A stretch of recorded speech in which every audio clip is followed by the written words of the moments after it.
नमस्कार दोस्तों, धर्म रहस्य चैनल में आप सभी का एक बार फिर से स्वागत है। अब पिछले बार की कथा को आगे बढ़ाते हुए अब जानते हैं कि आगे क्या घटित हुआ था। तो चलिए पढ़ते हैं इनके ईमेल पत्र को और जानते हैं इस घटना के विषय में।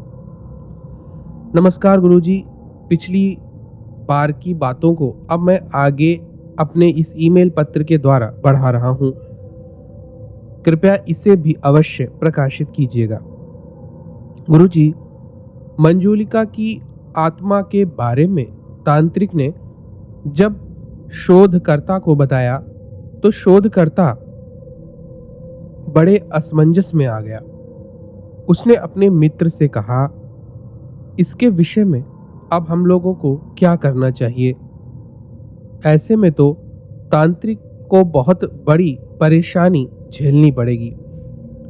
तब उसके मित्र ने कहा, सुनो, जिसकी परेशानी है वही समाप्त कर सकता है।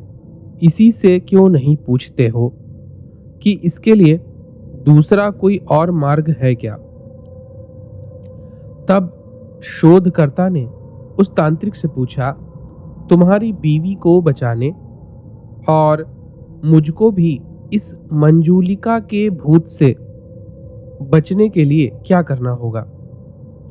तब उस तांत्रिक ने कहा, तब तो केवल एक ही मार्ग है। इस आत्मा को तांत्रिक सिद्धि के रूप में अगर बदला जा सके तो इसकी शक्ति के माध्यम से हम बहुत सारे लाभ भी उठा सकते हैं और सिद्धि की वजह से यह हमारे नियंत्रण में भी रहेगी। तब शोधकर्ता ने बड़े ही विचित्र ढंग से मुस्कुराते हुए कहा, आप किस तरह की बातें कह रहे हो? यह बातें सिर्फ किताबों में सुनने में अच्छी लगती हैं। मैंने तो कहीं भी नहीं जाना है कि कोई सिद्धि जैसी चीज होती है।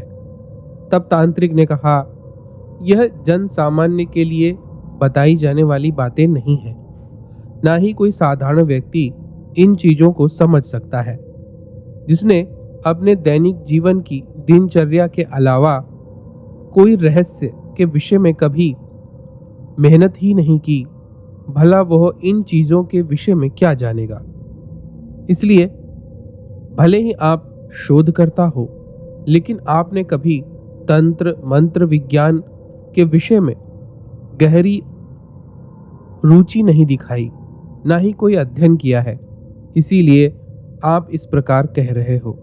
चलो ठीक है, लेकिन आप अगर शोधकर्ता हो तो यह बात तो मानते होगे कि बिना शोध किए किसी भी नतीजे पर नहीं पहुंचा जा सकता है। अगर आप शोध करने को तैयार हो, मेरे कहे अनुसार आप साधना और सिद्धि के विषय में मेहनत करने के लिए तैयार हैं, तो जो बातें मैंने कही वह भी पूरी तरह संभव हो जाएंगी। शोधकर्ता ने कहा, मैं तो बचपन से ही नए नए विषयों पर मेहनत करते रहता हूं, इसलिए ठीक है, चलो मैं तुम्हारी बातें मान लेता हूं। बताओ हमें क्या करना होगा?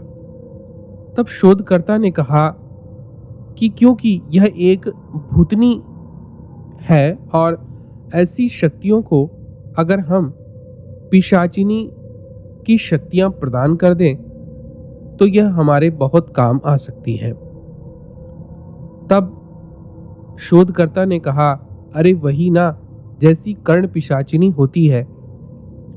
तब तांत्रिक ने हंसते हुए कहा, हाँ, तुमने सही पहचाना। अगर तुम्हें इस विषय में थोड़ी बहुत जानकारी है तो हम कर्ण पिशाचिनी की शक्तियों को इसे दे सकते हैं और फिर ये दोनों शक्ति एक होकर एक नई कर्ण पिशाचिनी हमें मिल जाएगी, जो कि मंजूलिका नाम की होगी। यह बहुत बढ़िया काम कर सकेगी। तब शोधकर्ता ने कहा, ठीक है, पर इसके लिए क्या करना होगा? तब तांत्रिक ने कहा, क्योंकि यह तुमसे ही प्रेम करती है, इसलिए यह कार्य तुम्हें ही करना होगा। मैं या कोई और व्यक्ति यह कार्य कभी नहीं कर सकता। तब शोधकर्ता ने कहा, ठीक है, आप मुझे विधान बताइए। तब तांत्रिक ने कहा, सबसे पहले तो गुरु शिष्य प्रणाली के माध्यम से आपको मुझसे ही मंत्र की दीक्षा लेनी होगी।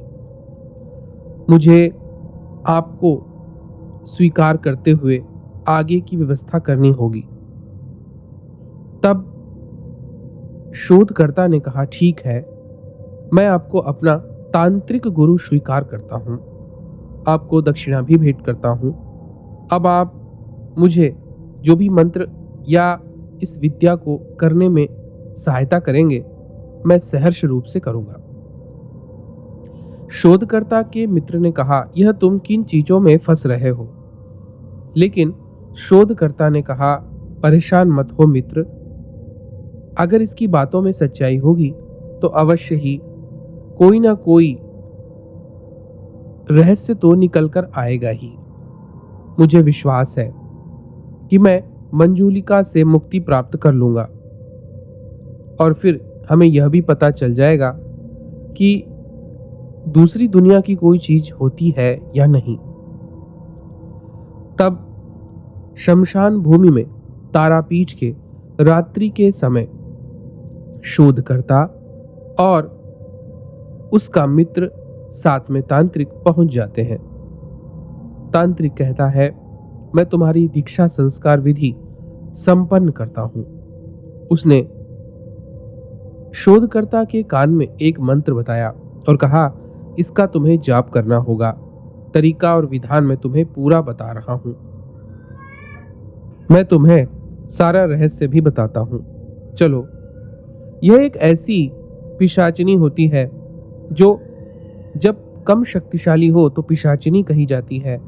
जब यह धन देने की क्षमता धारण कर लेती है तो यक्षिणी वर्ग में भी इसे शामिल कर लिया जाता है और तब यह आपके विचारों और संकेतों में विभिन्न प्रकार के जवाब देने लगती है।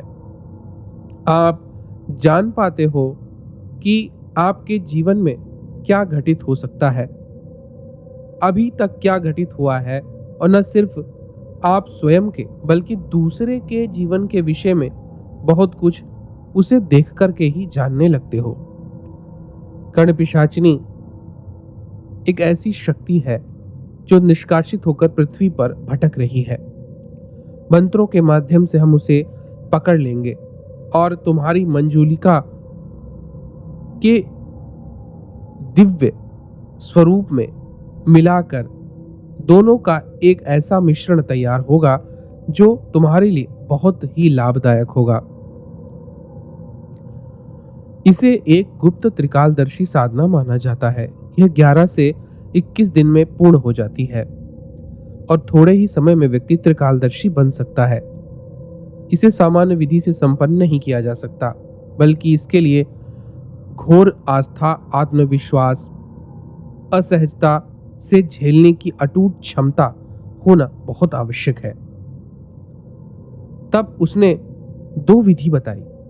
एक मार्ग बहुत ही कठिन था क्योंकि उसमें अपने ही मल मूत्र का पान करना पड़ता, जिसे करने की सामर्थ्य उस शोधकर्ता में नहीं थी। वह तो सुनकर ही अपने कान बंद कर लेता है और कहता है, इस मार्ग को छोड़िए, मुझे दूसरा अनुष्ठान बताइए। तब उसने कहा, सुनो, मैं तुम्हें इसकी 2 विधियां बताता हूं जो इस विधि के अतिरिक्त है। सुनो, 11 दिन तक चलने वाली कर्ण पिशाचनी साधना के लिए तुम्हें यहां रोज रात को चौघड़िया मुहूर्त के दौरान पीतल या कांसे की थाली में उंगली के द्वारा सिंदूर से त्रिशूल बनाना होगा और फिर शुद्ध गाय के घी और तेल के 2 दीपक जलाने होंगे। उनका सामान्य रूप से तुम्हें पूजन करना होगा। उसके बाद रोजाना मंत्रों का जाप रात्रि भर करना होगा। इस प्रयोग से 11 दिन बाद ही यह कर्ण पिशाचनी सिद्ध हो जाएगी। दूसरी विधि सुनो। इस विधि में दीपावली या ग्रहण के दिन से इसकी शुरुआत की जा सकती है और इसकी पूर्णाहुति 21वें दिन करनी होती है। प्रयोग के लिए आम की लकड़ी के बने तख्त पर अनार की कलम से मंत्र को लिखकर उच्चारण किया जाता है। एक बार लिखने के बाद उसे मिटाकर दूसरी बार लिखो। अंतिम बार इसकी पंचोपचार विधि से पूजन करना होता है और तब मंत्रों के उच्चारण के साथ जाप किया जाता है। इस प्रकार भी तुम इसे सिद्ध कर सकते हो। फिर उसने कहा, क्या इसके अलावा भी कोई विधि है? तो तांत्रिक ने एक बार फिर से कहा कि ग्वारपाठे को अभिमंत्रित कर उसके गूदे को हाथ और पैरों में लेप करके लगाया जाता है। इस प्रयोग में भी 21 दिन तक रोजाना रात्रि जाप किया जाता है और 21वें दिन ही कान में पिशाचिनी की स्पष्ट आवाज सुनाई देने लगती है। इस प्रकार उसने इन चीजों के विषय में उसे बताया। तब इन बातों को समझते हुए उसने एक विधि को अपना लिया और वह रोजाना तारापीठ की शमशान भूमि में मंत्र जाप करने लगा। उसका मंत्र जाप बहुत तीव्रता से होता। रात्रि के समय वह मंत्र का जाप करता। एक दिन जब वह मंत्र का जाप कर रहा था कि तभी मंजूलिका वहां आ गई और आकर अपने प्रेमी के गले लग गई। उसकी बेचैनी ऐसी थी जैसे कि वह चाहती हो कि अभी के अभी वह उसके साथ रति क्रिया में समागम करे, लेकिन शोधकर्ता इस बात के लिए पहले ही सजग था क्योंकि तांत्रिक ने उसे पहले ही बता रखा था। लेकिन अंतर्द्वंद की स्थिति हमेशा एक जैसी नहीं रहती। शोधकर्ता कोई पहुंचा हुआ तांत्रिक नहीं था। आखिरकार मंजूलिका सफल रही। उसने शोधकर्ता का ब्रह्मचर्य तोड़ दिया। इस दौरान शोधकर्ता को भले ही आनंद की प्राप्ति हुई, लेकिन वह पूरी तरह पराजित हुआ था। इसके बाद हंसते हुए मंजूलिका वहां से चली गई। यह बात इसके लिए बड़ी ही निराशाप्रद थी। अब वह तुरंत जाकर तांत्रिक के पास पहुंचा। तांत्रिक पहले से ही वहां पर गुस्से में था। उसने कहा, आज मंजूलिका की आत्मा मेरी पत्नी पर आ गई और इसने बड़ा तांडव किया है और आज तो यह मंत्रों से भी संभल नहीं रही थी। जैसे लगता है कहीं से शक्ति प्राप्त करके आई हो। तब शोधकर्ता ने बताया कि आखिर क्या घटित हुआ था। उसने बताया कि कैसे मंजूलिका की आत्मा ने उसका ब्रह्मचर्य नष्ट कर दिया। यह सुनकर तांत्रिक और भड़क गया। उसने कहा, तुम्हें मैंने अपना शिष्य इसीलिए बनाया था कि तुम इस कार्य में सफल रहोगे, किंतु तुम तो पूरी तरह असफल हो गए। तुम्हारे मंत्रों की सारी ऊर्जा उसने प्राप्त कर ली और इसीलिए मेरी पत्नी के शरीर में आकर इसने भयंकर तांडव किया है।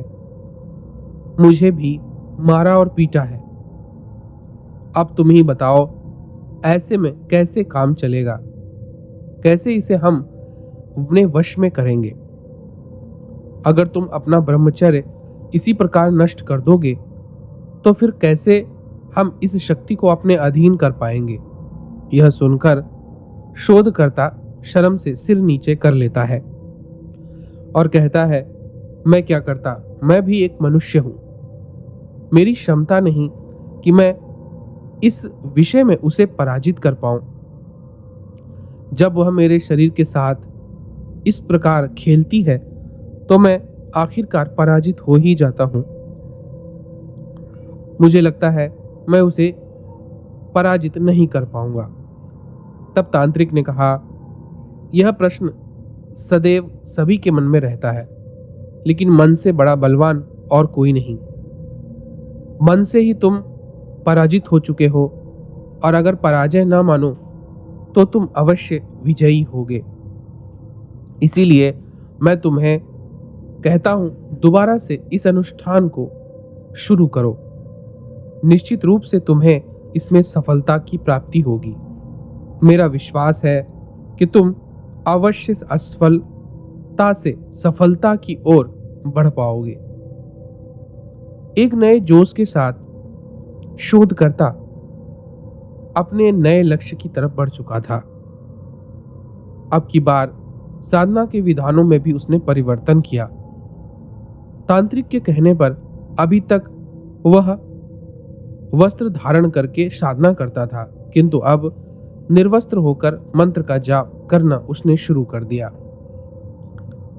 रात्रि का समय था कि तभी एक बार फिर से मंजूलिका की आत्मा वहां पर आ चुकी थी और उसने वही प्रक्रिया एक बार फिर से शुरू कर दी। आगे क्या घटित हुआ, गुरुजी मैं आपको अगले ईमेल पत्र के माध्यम से लिख करके भेजूंगा। मेरी जानकारी को गोपनीय रखते हुए मेरे इन अनुभवों को अवश्य प्रकाशित कीजिएगा, मुझे अच्छा लगता है। गुरुजी को प्रणाम और दर्शकों को भी सभी को मेरा प्रणाम। तो देखिए, इन्होंने भूल भुलैया की स्थिति में फंसे हुए शोधकर्ता की कहानी को बताया है। अगले भाग में हम जानेंगे इसके आगे की घटना के विषय में। अगर यह वीडियो आपको पसंद आ रहा है तो चैनल को लाइक, शेयर और सब्सक्राइब करें और बेल आइकन की घंटी को दबाकर ऑल नोटिफिकेशन को भी ऑन रखें, ताकि सारे वीडियो का नोटिफिकेशन आपको मिले। ऐसा ना हो कि कोई वीडियो बने और आप तक वो ना पहुंच पाए। आशा करता हूं आप सभी का दिन मंगलमय हो। जय मां पराशक्ति।